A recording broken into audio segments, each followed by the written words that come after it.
and it is directly facing, from its entry point, directly facing a large obelisk.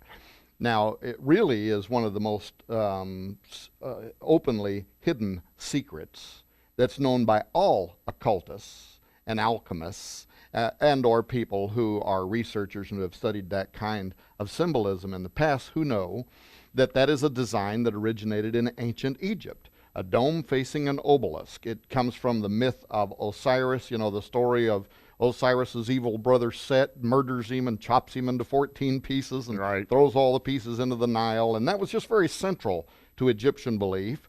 And his sister wife, the queen of magical skills, Isis, she goes up and down the banks of the Nile River, collects 13 of the pieces of Osiris, can't find the 14th piece, which is his missing male organ. But she assembles his body back together, just like we had 13 continents in this country that were assembled together to form one union. And she creates an obelisk, which then becomes magically representative of his male organ, and she magically impregnates herself. Well, Egypt built an entire magical, alchemical belief system around the dome and the obelisk as representing the ever-pregnant belly of Isis and the male organ of the god Osiris. And if you go through ancient Egypt, all of their most important religious edifices, including the largest religious area that was ever built, the temple of Amun-Ra at Karnak. You go there, here's the dome temple of Isis, here's the obelisk of Osiris, and during a festival called Opet, what is it that happens? And I'm coming to a point here that's really important. The pharaoh, during the festival of Opet, would go inside this ever-pregnant belly of Isis, the dome of Isis. A raising of Osiris ceremony was conducted by the Egyptian magicians, the purpose of which was to draw forth the spirit of Osiris through the base of that obelisk, up through where it would magically emit into the belly over here of Isis. And as Pharaoh standing inside the belly of Isis, he is transmogrified. The spirit of Osiris enters him. He went in the temple as a man. He comes out. He is a god. He is Osiris in flesh, which is also known as Horus, the son of Osiris. And this way, Egypt knows they have divine representation in the leader of their country. Now fast forward to our day. At the Vatican, you have a dome facing an obelisk. And by the way, that obelisk was taken from the city of Heliopolis, the ancient city of On in the Bible, where it was dedicated to the god Osiris. It is literally one of the obelisks of Osiris, was removed there, and eventually was put into the middle of St. Peter's Square there. But now you come to the United States. You have a dome. When the founders were building this country, they actually first called it Rome. They were designing it, if you will, after that same ancient pattern from both Egypt and the Vatican.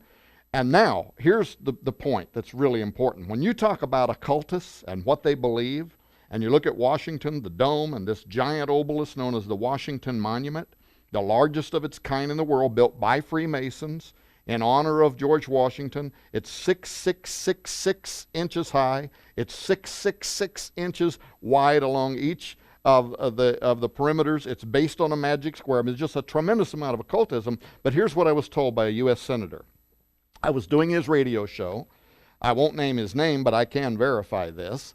And he told me on his show, he said, yes, but were you aware that just what they did in Egypt is what they still do in Washington, D.C., that at the inauguration of every United States president, the raising of Osiris ceremony is conducted by these modern Egyptian magicians in the House of the Temple, the Herodome, right over by the White House, the headquarters of the Scottish Rite Freemasonry, for the purpose of what? Mystically instilling the god Osiris in our U.S. presidents? I can't imagine Ronald Reagan would have been interested in that. But they're doing it because they're looking forward to the day when that God is actually going to return and enthrone himself as the leader of this country. I went to the Herodome. I set this up. My wife went with me, Nita, who could verify this. We went inside on a private tour, and I asked the 33rd degree Freemasons, I said, is that true? And they wouldn't answer that question. They answered every other question. They wouldn't say yes or no to whether they actually conduct that ancient Egyptian ceremony in Washington, D.C. at the inauguration of every U.S. president who's standing over there in the dome of Isis, the Temple Dome, the U.S. Capitol Dome. Anybody can take a tour, walk inside, and look up into her underside belly. What do you see? The apotheosis of George Washington. George Washington becoming a god. This is a very a powerful belief system, but if you couple it with the prophecies on the Great Seal, yes, Gary, 2012, they believe something happened. They believe something may culminate in 2016. They're looking forward to the fulfillment of that prophecy that is on the Great Seal. Henry Wallace, the 33rd Vice President of the United States, wrote extensively how he, Roosevelt, who was responsible for putting the Great Seal on the U.S. dollar bill, they believed that this was a prophecy about the coming of the God of Freemasonry, and on his arrival, the United States would rise up and become the global leader of the new world order. They believed in those prophecies, and I bet the average American doesn't know they're carrying in their wallet and they're carrying in their purse.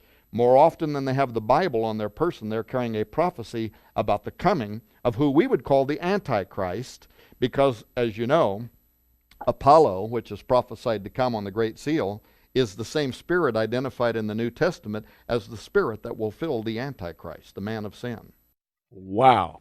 Friends, if you're like me, your head is spinning and you're saying, I didn't know any of this.